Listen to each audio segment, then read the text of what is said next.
All right, welcome to the first game preview. We finally made it to kick off Ole Miss versus Louisville tonight. As everybody watching this in the Mercedes-Benz Stadium in Atlanta, I'm here with Cameron Teague. We're going to talk all about Louisville, what they're doing, how they're preparing, what they're worried about, all that good stuff to get you ready for this game. How you doing, Cameron? I'm good. How are you doing?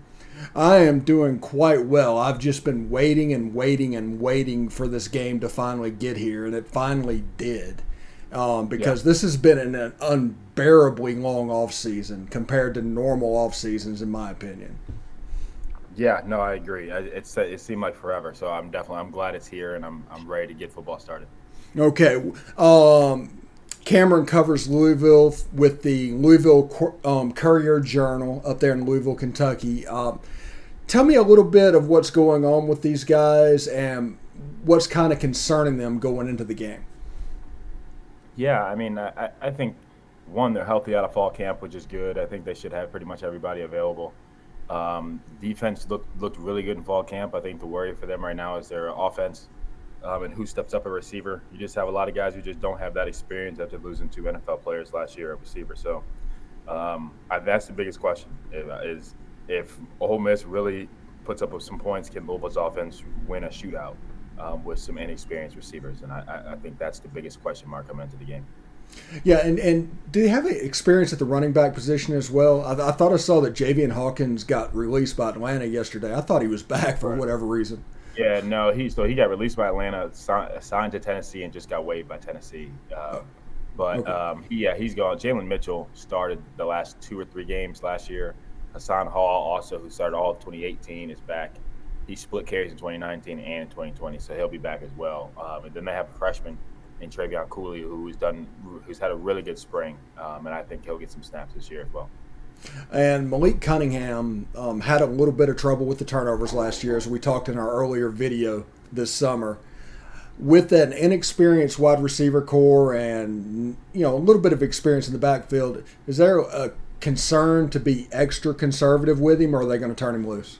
No, I think they'll turn him loose because they need his legs. He's a playmaker, so I think they need that. I do think the offense will be a little bit more based around what he can do. To kind of his strengths. Give him some quick reads. I think there'll be a lot more underneath quick throws this year that open up defenses for the bomb. In previous years, it was all deep balls, and it didn't work so much last year. So I think it'll be a little bit of both this year. How does Louisville replace Tutu Atwell? Is anybody in the chamber, so to speak? Yeah, it's going to be a mix of a lot of people. I think Will is going to do wide receiver by committee this year. Um, eh, uh, Braden Smith is a guy who will probably start in the slot. There's Jordan Watkins, a local kid who's pretty fast as well. And, I mean, but it's not just Tutu. You're replacing Desmond Patrick too, who got drafted by the Titans. So it's gonna. I think you're gonna see a committee of probably 6 or 7 guys early in the season, especially on Monday, to see who can kind of take over those reins. And reading your stuff and the coverage around Louisville over the last couple of weeks, it appears that like B Brown is he kind of likes his guys. Yeah, Um, yeah, yeah. and talk about that defensive side of the ball and what they're going to do. Yeah. Defense side of the ball looks pretty good. I think they have one of the better linebacking cores in the ACC. CJ Avery and Monty Montgomery make for a pretty good duo inside. Yasir Abdullah, I think, is probably one of the more underrated players in the conference. He's a monster when he can really just kind of pin his ears back and rush the passer at outside linebacker. Um, Secondary wise, Kyle Clark is I think the first or second best corner in the ACC. I think he was snubbed on the All ACC team, but Chandler Jones is a versatile guy who will play corner and safety. They're deep at corner. Two new safeties, but I think superbly talented guys you can see play in the NFL here in the next couple of years. So I think they like the experience they have back, and the new guys I think are immediate impact guys for them. Okay, and we talked to Cameron earlier in the summer. B Brown, he knows B Brown's a Mississippi kid. C.J. Avery, this game is going to be huge for C.J. Avery, just because Ole Miss wasn't necessarily the spot and probably didn't recruit him as hard as he thought they should recruit him. Yeah, yeah. I mean, it's if you're gonna, I mean, for CJ, because he had the opportunity to come back, so it's interesting that he gets to come back in his first game back, and his extra year of eligibility is Ole Miss. I imagine that would be a pretty special game. But you mentioned Brian Brown. Also, a pretty big game for wide receivers coach Gunnar Brewer. I mean, his Hmm. dad was Billy Brewer, legendary coach at Ole Miss. So it's the first time he'll play Ole Miss since his dad passed away in 2018. So we talked about that a couple days ago. I think that'll be a pretty special game for him as well.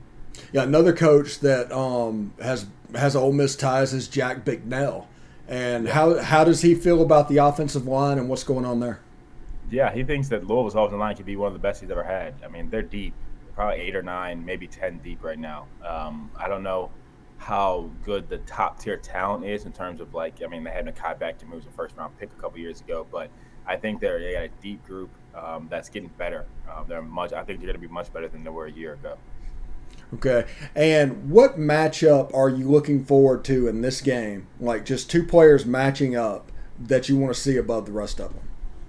Yeah, I don't know if it's two players specifically, but for me, I think the game comes down to Louisville's defensive line and Ole Miss's offensive line. Okay. Because Louisville has to get pressure on Corral. If they don't, he's gonna have a field day. I think Louisville's secondary is gonna be really good this year, but if they don't get a pass rush, it's hard for any secondary to be good. They have to be able to create something and get after the quarterback. Yeah, I'm looking forward because in this game, Jerry and Ely has been playing some slot, and John Rice Plumlee has been playing some slot, and there's going to be some personnel groupings where Jerry and Ely's in the slot and John Rice is in the backfield and things like that. I'm looking forward to seeing what that looks like. John Rice has apparently had a good camp, although Dontario Drummond is the number one on the Roast Release depth chart that was out there. So, special teams wise, Louisville, what are we looking at? Yeah, I mean they bring back their kicker, James Turner, who was one of the best kickers in the ACC last year. I think he missed 2 field goals. He made all 40 of his extra points last year. I think both his field goals he missed were 50 yards or more. New punter, Mark Bissett. I mean, they were the worst team in special. They were the worst punting team in the ACC last year. But sounds like he's a much better punter than what they had a year ago. And then, I mean, they got some guys who can really run at kick return. Hassan Hall was one of the best kick returners in the country in 2019. Jordan Watkins is back. He didn't kick returning last year as well. So they got some guys who can make plays with the ball in their hands. It's just a matter of taking care of the ball when they get it. How many people are estimated like Louisville fans going down to the actual game? I know it's on Monday night. You got to go to school on Tuesday. They haven't said yet. I'm not sure they'll say until probably the weekend, probably. Yeah, because I've heard through the grapevine that even Alabama and Miami, when that game is on Saturday, it's not selling like they think they would. I've heard the same about both games, and for all 4 teams. I'm not sure why that is. You would think the Saturday game would sell more. I'm not surprised the Monday game's not selling more. I mean, like you said, Monday night people have to go to work on Tuesday morning too. Yeah. So, what do you think the future is for these neutral site games? They've been doing them for a little while. Then this COVID thing happens, and people just aren't willing to do it. What's the future of these neutral site games? I like them. I think they have an opportunity to get both fan bases to one central location, if it's actually central. And I like those ideas.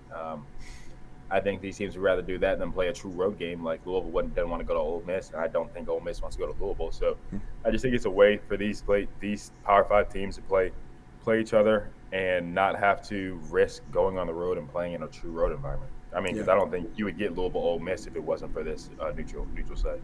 Yeah, and it should be interesting. The last time we played over there was like 2014 against Boise State. And, it was a pretty good thing. It was a nice matchup, nice surrounding. I think that was the Georgia Dome, so this will be our first trip over to the new stadium. Have you guys played in there yet in Louisville? Have you been in there yet? I don't think so. They might have played in 2017, but I don't know if it was in a new stadium. I know they go back in a couple years, but I don't know if it was in a new stadium. So Malik Cunningham, we talked about his turnover issues and what's going on, and you think they're going to turn him loose. Will the offense look more like a old school Nick Marshall Auburn offense, ground and pound, more quarterback legs than arms? How will it look? No, they'll use Malik's arm. I think they're just gonna tell Malik, hey, listen. I think they want him to be in the pocket more. They want him to be more of a pocket passer because I think when he's in rhythm, he's really good. But I don't think they're gonna say, hey, don't run, because when he runs, he's dynamic. I mean, he's probably one of the more dynamic quarterbacks in the ACC. But I think probably him, J.R. King, and Brennan Armstrong are the 3. So I think he just has to. I think their key is going to be that, hey, we want you to throw the ball. Just pick and choose your times when you get out the pocket, because if you can't tell him just to sit there, and you don't want him to just use his legs, so then people don't appreciate his arm. And I think he throws a gorgeous deep ball. It's just a matter of can they open things up down there so it's not a forced throw. Yeah, I'm looking forward to that. Anyway, Cameron Teague from the Louisville Courier-Journal joining us, talking a little bit about Ole Miss and Louisville tonight. As you listen to this, we're actually recording this about 6 days before the game, but we talk about the turnovers of Malik Cunningham. Talk about the running backs a little bit and dig into them a little bit. Yeah. Like I said, I think Jalen Mitchell will be the guy who will start for Louisville. Freshman, technically, he started 3 or 4 games last year. End of the year with 160 yards against Wake Forest. I mean, just he's a big bruiser, not really going to run away from you. But then that's why they have Hassan Hall and Travion Cooley. Hassan Hall is one of the most explosive backs in the ACC when he's in form. He wasn't at his best last year. And Travion Cooley's a freshman, 4-star kid. He was kind of the prize of their recruiting class. He's a guy who is a little bit of both. He's got a little power, but he's also got a lot of explosive speed once he gets through the hole. All right. Cameron Teague, Louisville Courier-Journal. Thank you very much for joining us today, and hopefully we can do this again. Hey, I do a show called the Review Show on Sunday, so if Louisville does something, maybe I'll get you back on and we'll talk a little national college football. Yeah, let me know. I appreciate you having me on. All right. I appreciate it, bud, and have a good day, and good luck if you're heading down there. Yeah, I will be down there. I appreciate it. All right.